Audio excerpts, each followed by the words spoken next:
예, 사무엘하 말씀을 우리가 보고 있는데요. 우리가 다윗 이야기가 쭉 담겨 있잖아요. 다윗 이야기를 우리가 많이 아는 것 같아요. 그런데 또 막상 다윗의 이야기를 이렇게 보면 이런 얘기도 있었나 하는 것들도 또 상당히 있습니다. 우리가 사무엘하 말씀을 쭉 보면서 이제 끝으로 달려가고 있거든요. 다윗에 대해서 총체적으로 다 이렇게 살펴보고 좀 마스터하는 그런 또 지식을 얻는 그러한 시간도 되기를 바랍니다. 한 장씩 한 장씩 우리가 살펴보는데, 우리가 사무엘하 18장에서는 압살롬이 이끄는 반란군과 다윗 왕이 이끄는 사람들이 전쟁을 하는 것을 보았어요. 다윗은 이때에 마하나임에서 전열을 정비했고, 반역자 압살롬은 모든 지파에서 그 군사들을 모아서 다윗 왕이 있는 이 마하나임 쪽으로 쳐들어왔죠. 이때 압살롬이 그 군대에 앞장섰어요. 선봉으로 왔습니다. 나 좀 봐달라, 이런 마음으로 온 거죠. 그리고 에브라임 수풀에서 전쟁이 벌어졌습니다. 그런데 이 에브라임 수풀에는 구덩이도 많았고 돌도 많았고 또 뭐가 있었습니까? 상수리 나무가 많았어요. 이 상수리 나무에 압살롬이 그 긴 머리가 딱 걸리는 바람에 이도 저도 못하고 공중에 대롱대롱 매달리는 형국이 되어버렸죠. 병사가 이 소식을 요압에게 알렸고, 요압은 왜 빨리 죽이지 않았느냐고 달려와서 당장 이 압살롬을 죽이고 병사들과 함께 난도질하는 일이 벌어집니다. 다윗이 이스라엘 백성들, 그 압살롬이 이끄는 반란군들을 물리쳤다라는 승전보를 접하게 되지요. 그런데 기뻐하지 않았어요. 통곡했습니다. 왜 통곡했습니까? 압살롬이 죽었거든요. 자기 아들 압살롬이 죽었단 말이죠. 압살롬을 살려달라고 부탁을 했었어요. 전쟁 나가는 그 지휘관들, 그 백성들에게 이야기했었죠. 철없는 아들이니 살려달라고 당부했어요. 하지만 압살롬은 죽임을 당했고 돌무더기에 묻히는 그러한 꼴이 되었습니다. 이런 흐름 속에서 오늘 우리가 읽은 사무엘하 19장 말씀을 함께 보겠습니다. 여러분, 전쟁에 이겼어요. 그런데 이긴 것 같지 않은 전쟁이었어요. 왜 이긴 것 같지가 않을까요? 그것은 동족 간의 전쟁이었기 때문에 그런 거예요. 그렇죠? 이전에 다윗이 골리앗을 물리쳤을 때, 블레셋 장군 골리앗을 물리쳤을 때 어땠습니까? 이건 완전히 잔치였죠. 많은 사람들이 소고를 울리고 찬양을 하면서 승전보를 울리면서 그렇게 축제를 벌이지 않았습니까? 그런데 지금은 동족 간에 서로 죽인 거예요. 아버지와 아들이 서로 싸운 거예요. 부부 싸움에서 누가 이기면 상쾌합니까? 그렇지 않죠. 이겨도 찜찜하고 지면 화나고, 그게 부부 싸움 아니에요? 왜요? 가족이니까 그런 거예요. 가족이니까. 다윗이 지금 아들 압살롬, 그 반란군의 수계를 물리치고 전쟁에서 이겼다 하는 그 소식을 들었지만 마음이 찢어지게 아픈 거예요. 아들을 잃은 슬픔 때문에 이 다윗이 통곡을 합니다.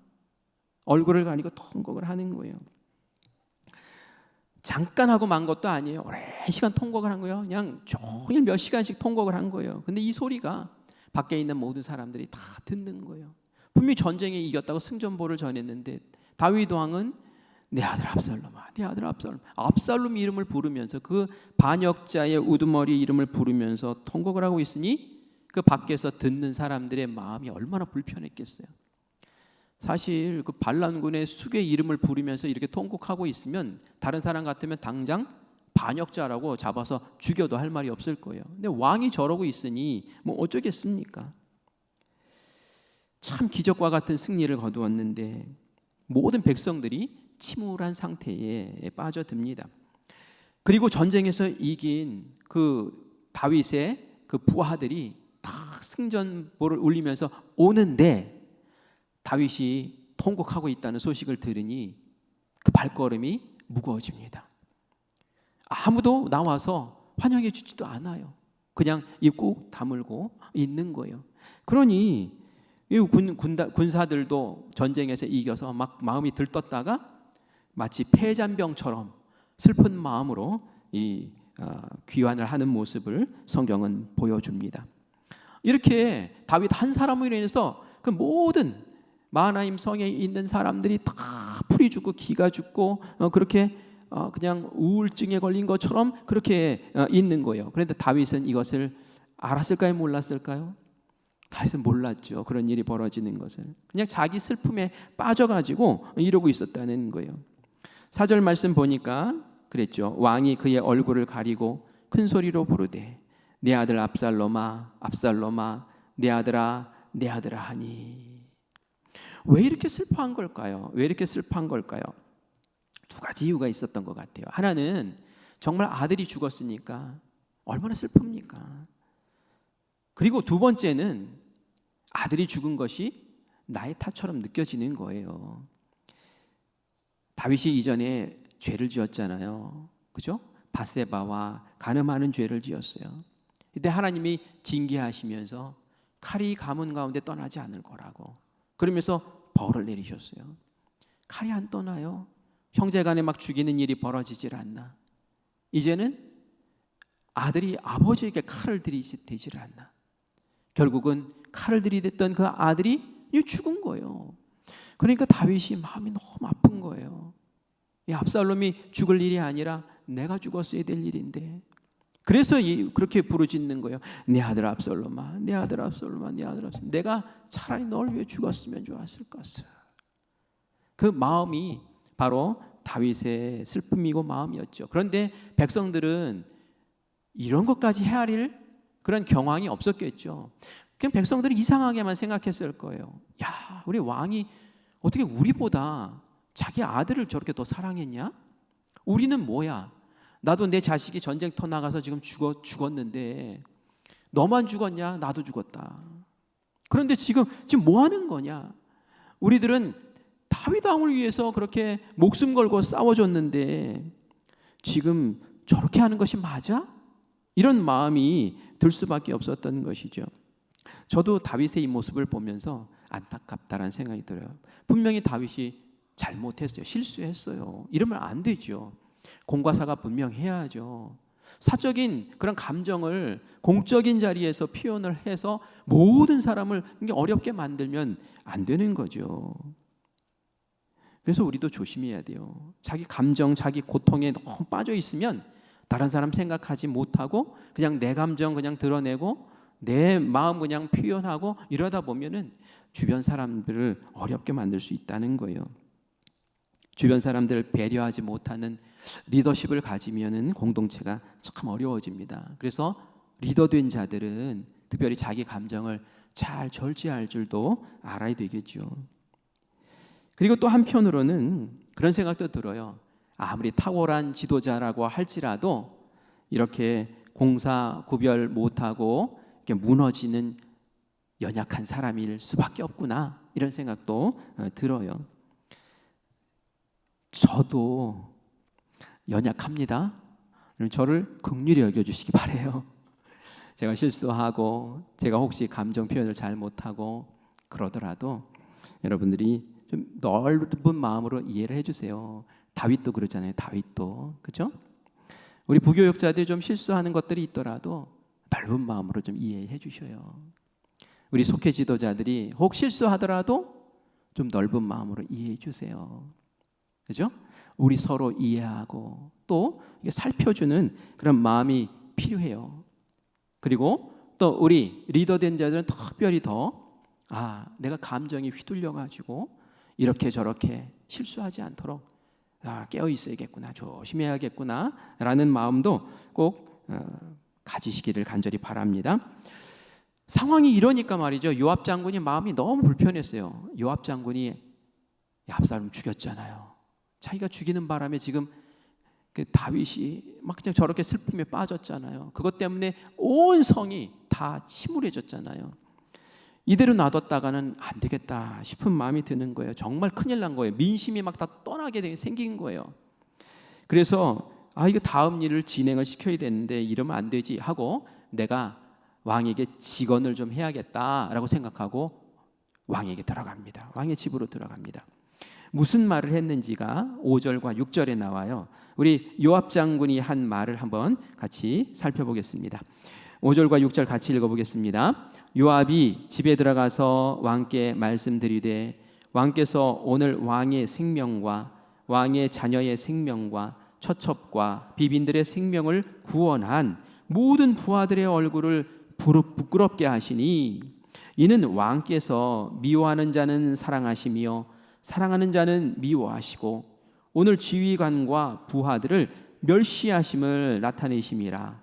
오늘 내가 깨달으니 만일 압살롬이 살고 오늘 우리가 다 죽었다면 왕이 마땅히 여기실 뻔하였나이다 라고 이야기하는 거예요. 여러분, 이 배경을 알고 천천히 읽어보니까 다 이해가 되시죠? 요압이 그냥 작심하고 한 말이 다 이해가 돼요. 왕이시여, 만일 압살롬이 이겼더라면 그들은 우리도 다 죽였을 거고 왕도 죽였을 거고 왕비도 죽였을 거고 자녀들도 다 죽였을 겁니다. 그런데 우리 백성들이, 지금 우리 병사들이 당신을 위해서 이렇게 싸워주는 바람에 반란군을 물리치고 다 지금 무사하지 않습니까? 이 부하들에게 성대한 잔치를 베풀고 상을 주어야지 마땅한데 오히려 이 부하들이 지금 민망해서 어쩔 줄 몰라 하고 있습니다. 이 말이나 되는 겁니까? 반역자를 위해서 지금 슬퍼하시면 이게 말이 됩니까? 압살롬이 살고 차라리 우리가 죽었으면 왕은 더 기뻐하셨겠습니까? 막 이렇게 막 대들면서 얘기를 하는 거예요. 생사고락을 같이 한 이 충성스러운 부하들이 왕의 그 모습을 보면서 오늘 밤 안에 다 떠나버릴 것 같습니다 라고 이야기하고 있는 거예요. 지금 빨리 정신 차리시고 이 부하들, 사랑하는 이 병사들 빨리 격려하시고 챙겨주시지 않으면 우리 이스라엘 망합니다 라고 그렇게 이야기를 하는 것이죠.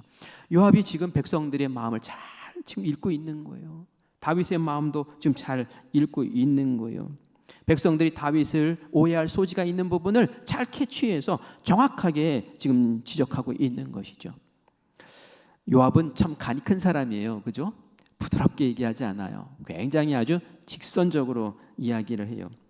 왕에게 말이죠. 옛날에 이렇게 직언하기가 힘들어요. 이렇게 말하기 참 어렵습니다. 여러분, 누구에게, 윗사람에게, 여러분 상사에게 회사에서도 직언하기가 쉽지가 않죠. 서로 네가 해.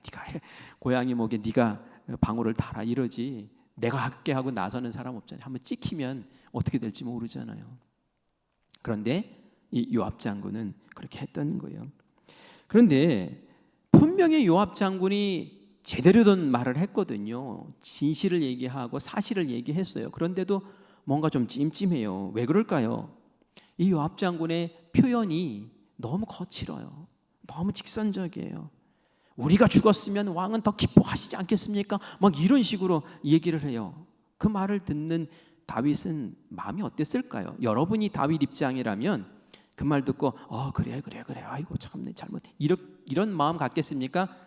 어쭈 저것 봐라 이런 마음 들겠습니까? 저 같으면 야, 너 많이 컸다. 이것 봐라. 이게 하늘 높은 줄 모르고 오르네. 이런 마음 들지 않겠습니까? 그리고 그 말을 한 사람이 누구예요? 다윗이 그렇게 부탁했는데 압살롬 살려달라고. 제발 압살롬 철이 없어서 그러니 살려달라고 했는데 아주 주도적으로 그 말을 무시하고 압살롬 난도질 하는데 앞장섰던 사람이 지금 그 말을 하고 있는 거예요. 바로 너 때문에 내가 지금 이러고 있는 건데. 정말 다윗 마음을 이렇게 생각해 보면 좀 속상할 것 같아요. 옳은 말, 바른 말 해야 되죠. 우리 옳은 말도 하고 바른 말도 해야 돼요. 그런데 우리가 그 말을 들을 사람의 상태와 상황과 마음과 여건과 조건들을 또 함께 헤아릴 줄 아는 그런 넓은 마음이 필요합니다. 그게 지혜예요, 지혜. 요압에게는 이런 것이 전혀 없었어요. 이 사람은 성취욕이 참 강했어요. 목적을 이루기 위해서라면 돌격 앞으로예요. 거치는 것들은 가차없이 잘라내는 사람입니다. 다른 사람이 내가 진격 앞으로 하는데 거치거나 아니면 그것으로 인해 아프거나 상처받는 것 전혀 상관없어요. 목적을 향해서 달려가는 거예요. 압살롬 딱 생각했을 때 다윗 왕이 살려줘야 돼라고 했지만 왜 살려줘? 우리의 주적인데. 그 살려놓으면은 앞으로 계속 어떤 일을 벌일지 모르는데 다윗이 얘기해도 압살롬은 귓등으로 듣지 않습니다. 압살롬을 애초에 살려둘 마음이 전혀 없었어요. 그래서 공을 세운 사람, 그 사람 포상하고 이제 나라를 빨리 추스려서 다음 단계로 나갑시다 라는 것이 이 요압의 마음이었던 거죠. 그런데 말이죠, 옳은 말, 바른 말 하는 것이 꼭 진리일까요? 그것이 정말 맞는 것일까요? 늘 좋은 것일까요?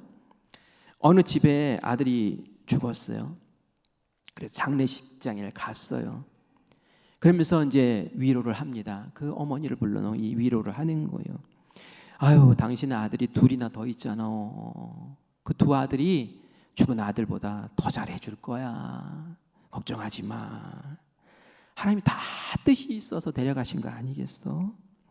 이미 죽었는데 아무리 운다고 다시 살아나는 것도 아니고 얼른 털어버리고 기운내 일어서 천국 갔는데 믿는 사람이 언제까지 이러고 있을 거야? 자, 힘내자고. 틀린 말이에요? 맞는 말이에요? 맞는 말이죠. 그죠? 뭐 운다고 다시 살아날 것도 아니고 천국 갔는데 빨리 마음 정리하고 힘내고 일어서야죠. 남은 두 아들이 또 열심히 잘하겠죠. 다 맞는 말이에요. 그런데 이 맞는 말이 말이죠, 그 어머니의 마음은 갈갈이 찢어놓는 말이에요. 갈갈이 찢어놓는 말이에요. 그죠? 욥이 고통 중에 있을 때 친구들이 찾아와서 위로했어요. 그죠? 위로한다고 찾아왔어요. 그런데 말이죠, 그 말을 욥이 듣고는 이렇게 표현을 합니다. 욥기 16장 2절 말씀 같이 읽어볼까요? 시작. 이런 말은 내가 많이 들었나니 너희는 다 재난을 주는 위로자들 이로구나. 위로자인데 나에게 재난을 주는 위로자구나. 내 마음 지금 아파 죽겠는데 그 아픈 상처에다가 고춧가루 뿌리고 소금 뿌리는 사람들이구나. 전혀 위로가 안 된다는 거예요. 지금 다윗은 마음이 너무 찢어지게 아픈데 거기에다 대고 그렇게 말하고 있는 거예요. 우리가 이 말씀을 보면서 지혜를 얻어야 돼요. 혹시 내가 옳은 말이라고 바른 말이라고 상대의 마음과 형편과 상황을 살피지 않고 그냥 내질리지는 않았는가? 그것으로 인하여 마음 아파하는 사람들은 혹 없는가? 살펴보셔야 돼요. 다윗에게 요압은 참 감당하기가 어려운 사람이었어요. 요압은 굉장히 충성스러운 사람이거든요. 요압은 다윗을 사랑했어요. 그렇죠? 다윗을 사랑하니까 이렇게 한 거예요. 사실은 만약에 압살롬을 살려놓으면 아들이라고 또 무슨 짓을 또 꾸밀지도 모르고 내가 싹 정리해 줘야지, 이런 마음으로 요압도 다윗 사랑하는 마음으로 충성하는 마음으로 그렇게 했어요. 그런데 그 충성이 독단적인 충성이고 문제를 일으키는 충성이라서 다윗이 슬픈 거예요. 다윗이 이전에도 그런 얘기를 합니다. 내가 참 요압을 감당하기가 어렵구나, 그런 말을 해요. 좀 안타깝죠. 우리도 우리의 삶을 다시 한번 이렇게 들여다봐야 돼요. 내가 감당이 안 되는 사람 되면 안 되는 거예요. 내가 함께 하고 싶은 사람, 내가 저와 함께 일하면 즐거운 사람, 내 곁에 거기에 두고 싶어 하는 사람, 그런 사람 되어야 될 줄 믿습니다. 그러면 요압이 어떻게 하면 좋았을까요?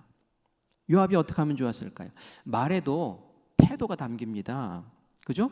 말하는 사람의 이렇게 말을 듣고 이렇게 모습을 보면 그 말 가운데 나를 존중해 주는 마음이 있는지, 화를 내고 있는지, 나를 멸시하고 있는지, 사랑을 담아서 말하는지, 교만하게 말하는지 그게 다 느껴져요. 그죠? 말을 들어보면 안단 말이에요.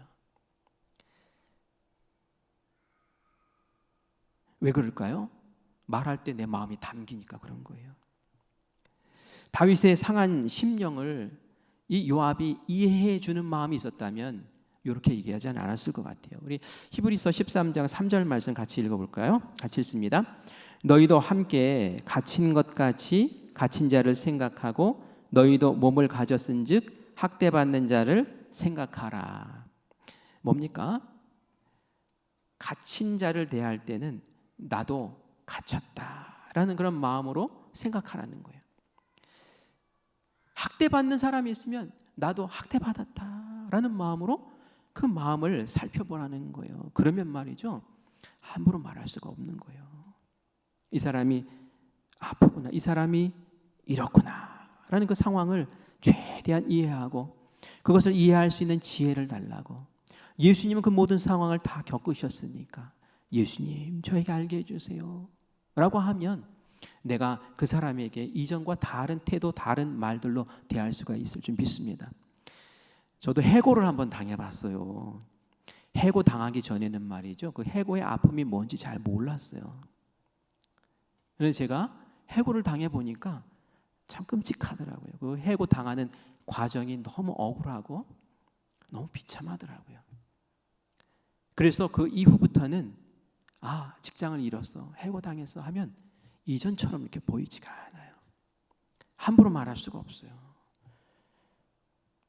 살피게 되고 더 조심해서 말하게 되고 그렇게 되는 거예요. 요압이 다윗의 그 상한 심령을 좀 더 이해하고 본인이 압살롬 죽였잖아요. 그래 하지 말라고 그랬는데도 그렇게 했으면 말이죠, 다윗에게 최소한 미안한 마음은 좀 있었어야 돼요. 그죠?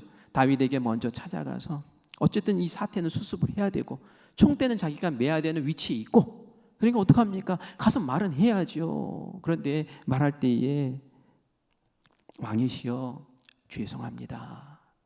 전쟁통이 너무 급박하게 돌아갔습니다. 생각보다 너무 치열했습니다. 그래서 왕의 뜻을 받들어서 왕의 아들 압살롬을 좀 살렸어야 되는데 그럴 상황이 못 돼서 피치 못해 압살롬 죽을 수밖에 없는 상황이 되었습니다. 죄송합니다. 이렇게 얘기했으면은 다윗의 마음이 조금은 누그러졌을 수도 있을 것 같아요. 그런데 그런 것들 하나도 하지 않고 그냥 왕 잘못했다고, 왕이 이럴 수 있냐고, 백성들한테 어떻게 이럴 수 있냐고 그냥 막 갖다 들이대는 거예요. 다윗이 그 이야기를 듣고 어떻게 반응합니까? 그래 알았어 하고 이렇게 나가지만 다윗의 마음엔 그게 대모처럼 박혀요. 나중에 솔로몬에게 이야기합니다.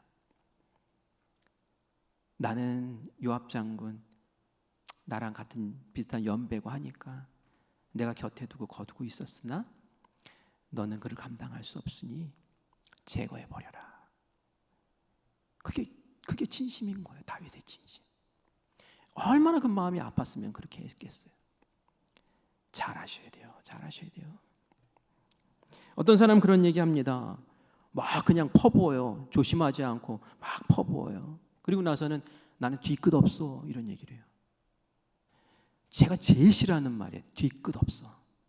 자기는 뒤끝 없죠. 막 퍼붓고서 잊어버리면 되니까. 근데 그걸 고스란히 받은 사람은 그것 때문에 죽어나는 거예요. 뒤끝 없어. 이건 무책임한 사람의 말입니다. 나의 감정을 잘 절제하고 무책임 말 하지 않게 말에 지혜를 담아서 그렇게 해야 될 줄 믿어요. 저도 자녀들 야단칠 때는 생각하고 기도하고 합니다. 언제 할까? 어떻게 말할까? 어떻게 하면은 이 아이들에게 정말 이게 권면의 말이 될 수 있을까? 근데 그거 하지 못하고 그냥 마음에서 막 나온 대로 감정 막 쏟아 부으면 그게 책망이 안 돼요. 조언이 안 돼요. 그냥 화풀이밖에 안 돼요. 그거는 교훈이 아닙니다. 그래서 우리가 잘 하셔야 되는 거예요. 내가 정말 교훈을 주고 가르침을 주기를 원한다면은 그 상황을 잘 이해하고 또 지혜를 가지고 사실이라도 좋은 표현으로 그리고 사랑의 마음을 담아서 그렇게 표현하는 지혜가 우리 가운데 있어야 될 줄 믿습니다. 다윗은 요압 장군의 말에 순순히 순응합니다. 꼭 협박 같았고 위협 같았어요. 만약에 당신이 이렇게 하지 않으면 오늘 밤에 부하들이 다 떠나버리고 당신 혼자 남을 거라고. 당신이 젊은 날부터 많은 위험을 겪어왔지만 지금 오늘 이것이 가장 큰 위험이라고 정신 차리지 않으면 당신 끝장난다고. 이게 협박이지 뭡니까? 그렇게 얘기를 하는데 거기에다 대고 뭐라고 얘기하지 않습니다. 저 같으면 한마디 했을 것 같아요. 네가 죽였잖아. 그죠? 뭐라고 한마디 했을 것 같아요. 네가 왕이냐? 죽고 싶냐? 뭐 이렇게 뭐 한마디 했을 것 같아요. 근데 아무 소리 하지 않습니다. 왜 그럴까요? 다윗도 자신의 실수를 아는 거예요. 그렇지, 내가 사적인 감정으로 지금 공적인 모든 분위기를 어지럽혔지. 아는 거예요. 그리고 다윗은 내공이 있는 사람이잖아요. 산전수전 다 겪은 영적으로 성숙한 사람이잖아요. 거기에 휘둘리지 않습니다. 그래, 알았어. 그리고 나서는 옷을 다시 갖춰 입고 눈물을 닦고 그리고 정갈한 모습으로 그 성문 앞에 앉습니다.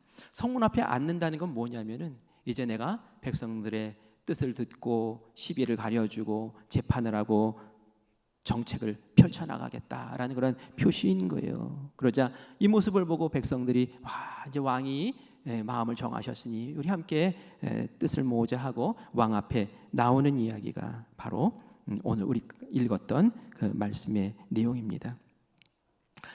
이후에 어떤 일이 벌어졌을까요? 이제 압살롬 편에 섰던 그 군대가 대패를 하고 이제 각기 흩어졌던 이제 그 지파들로 다 이제 돌아갑니다. 그러면서 마음에 걱정이 되는 거예요. 야, 우리가 졌으니 다윗 왕이 다 색출해서 우리 잡아가지고 다 죽이는 거 아닌가? 보복, 정치 보복이라는 거 있잖아요. 너 반역 편에 섰지? 다 잡아들여 해가지고 죽일 수도 있단 말이에요. 이스라엘 그 지파의 사람들이 모여서 변론을 하고 토론을 합니다. 그게 9절 말씀에 나오는데요. 우리 9절 말씀 같이 읽어볼까요? 시작. 이스라엘 모든 지파 사람들이 변론하여 이르되 왕이 우리를 원수의 손에서 구원하여 내셨고 또 우리를 블레셋 사람들의 손에서 구원하셨으나 이제 압살롬을 피하여 그 땅에서 나가셨고. 이게 뭡니까? 모든 지파 사람들이 얘기를 하는 거예요. 왕이 우리를 원수의 손에서 구원해 내셨지. 이게 압살롬 얘기하는 게 아니라 다윗 왕, 우리가 세운 압살롬 왕은 이 가짜였구나. 진짜 왕인 다윗이 옛날에 우리를 블레셋에서도 구원해주고 이방의 침략 가운데서도 구원해줬었지. 다윗이 진짜지. 이제 아는 거예요. 압살롬 죽고 나니까 그제서야 정신들 차리고 이제 깨닫는 거예요. 그런데 걱정이 한가득이에요. 왜요? 아까도 말씀드린 것처럼 그들은 반란을 일으킨 역적이잖아요. 압살롬 편에 서서. 그러니 이거 어떻게 하면 좋을까라고 걱정하는 거예요. 그런데 이 똑같은 걱정을 다윗도 하고 있어요. 왜 다윗도 걱정했을까요? 많은 이스라엘 사람들이 압살롬 편에 서서 반란군의 편에 서 있었단 말이에요. 내가 제압은 하긴 했는데 이 통일 왕국을 이끌어 나가려면 그들의 마음이 나를 인정해줘요. 왕으로 인정해줘야지 가능한 거지. 지금과 같이 압살롬 지지했던 그 마음이 변치 않고 그리고 어느 순간에 또 이렇게 들고 일어나고 이러면 말이죠. 다윗이 얼마나 곤란합니까? 저들이 나를 인정해줘야 될 텐데 하는 그런 똑같은 어려움이 있는 거예요. 똑같은 어려움이. 그래서 이 지파 사람들은 그런 생각을 가져요.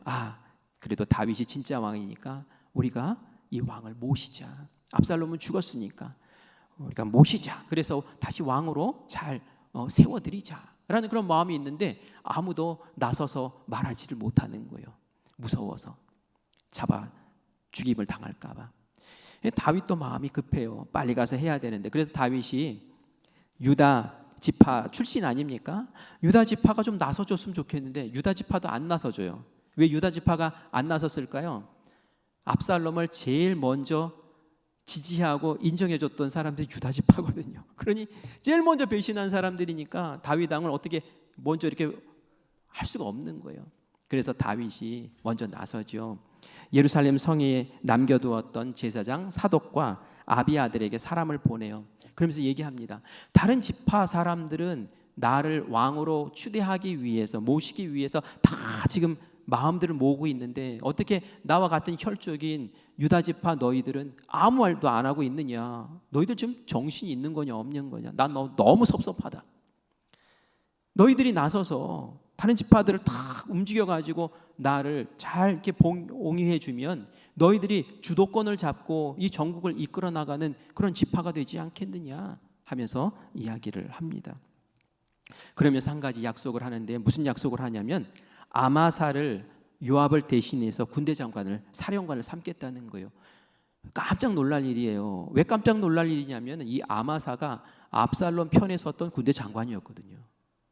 아니 반란군의 군대 장관을 요압을 대신해서 내가 군대 장관을 삼겠다는 거예요. 다윗이 왜 이런 제안을 했을까요? 그것은 정치적인 보복을 하지 않겠다는 얘기예요. 그 약속인 거예요. 나를 잡아 죽이기 위해서 군대 장관을 세웠던 그 사람을 나의 군대 장관으로 삼겠다라고 얘기하면 다른 사람들은 다 용서해 주겠다는 거 아닙니까? 이 정도로 용서하겠다는 거예요. 그런데 또 한편으로는 요압이 너무 꼴보기 싫은 거죠. 그래서 요압을 물리치고 아마사를 군대 장관 삼고 싶은 그러한 개인적인 마음도 있었던 거죠. 이런 제안을 들은 이 유다 사람들의 마음이 14절에 나옵니다. 우리 14절 같이 읽습니다. 시작. 모든 유다 사람들의 마음을 하나같이 기울게 하매 그들이 왕께 전가를 보내어 이르되 당신께서는 모든 부하들과 더불어 돌아오소서 한지라. 아멘. 유다 사람들의 마음이 어떻게 됐대요? 다 다윗에게 기울었대요. 다 다윗의 마음을 이해하고 진심으로 받아들이고 다윗 왕이여 어서 오시옵소서 하고 맞아지는 일을 하게 되고, 그래서 다윗도 이제 예루살렘 성으로 귀환하는 그 길을 걷게 되는 것을 우리가 보게 됩니다. 이렇게 일이 진행돼요. 근데 제가 다윗이라면 참 가고 싶지 않았을 것 같다는 생각이 들어요. 여러분 입장 바꿔서 생각해 보세요. 다른 사람들이 다 다윗을 배신했어요. 다른 사람들이 나를 다 배신했어요. 다른 사람이 내 편이 아니에요. 그리고 그렇게 환영하지도 않아요. 그런데 가가지고 뭘 다시 추수술이고 뭘 다시 수습하고 분열된 것을 다 봉합하고, 이게 얼마나 골치 아픈 일입니까?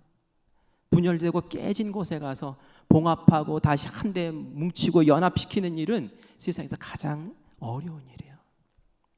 그런데 그 일을 하겠다고 다윗이 지금 뛰어드는 거예요.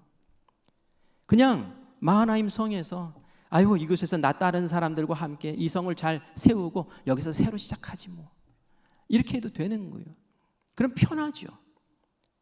그런데 그 편한 것 내려놓고 나에게 주신 사명의 자리가 어딘가 다시 생각하는 거죠.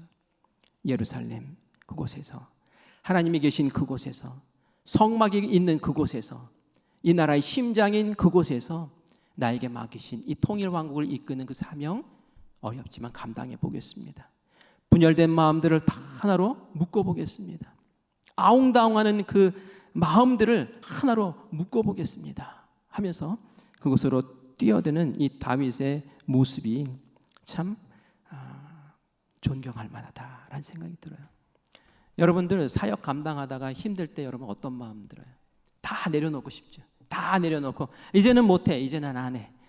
아휴, 내가 이렇게 열심히 해도 알아주지도 않고 괜히 그냥 힘만 들고 마음도 어렵고 안 할래, 이런 마음 들 때도 있어요. 근데 그렇게 해야 됩니까? 그럴 때 다윗을 생각하는 거예요. 다윗을.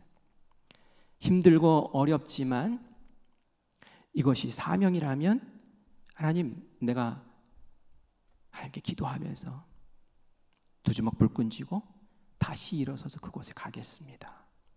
이것이 사명자의 모습인 줄 믿습니다.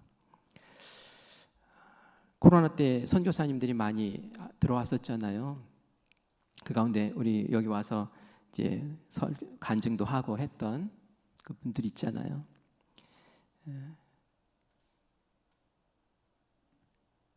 그것이 얼마나 어렵습니까? 그냥 아프리카 척박한 지역, 무슬림이 사는 그 지역에서 유일하게 기독교인 가정, 애들 어렸을 때 다 데리고 가가지고 거기서 그 아이들과 함께 같이 키우고 얼마나 어렵고 힘듭니까? 한국에 나와 있는 게 얼마나 편하겠어요. 말도 다 잘 통하고 감정도 잘 통하고 얼마나 좋아요. 예수 믿는 사람도 너무 많고. 그런데 같이 이야기해 보면 벌써부터 거기가 생각이 나고 거기가 빨리 돌아가고 싶고 그곳에서 지내고 싶다는 거예요. 왜요? 그곳이 사명의 자리니까. 우리 교역자들이 사역지를 정할 때 편해서 사역지를 정하는 게 아니에요. 이것이 사명의 자리입니까?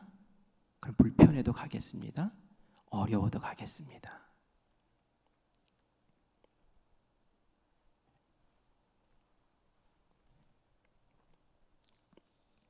지금 이스라엘과 팔레스타인 전쟁하더라고요.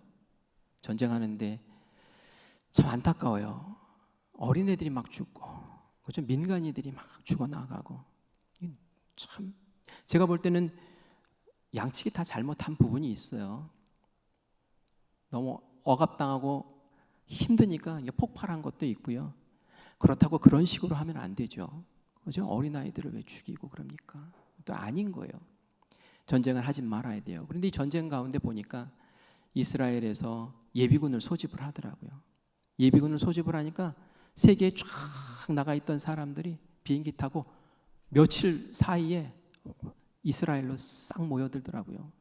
그 가운데는 95세 노인도 있었고요.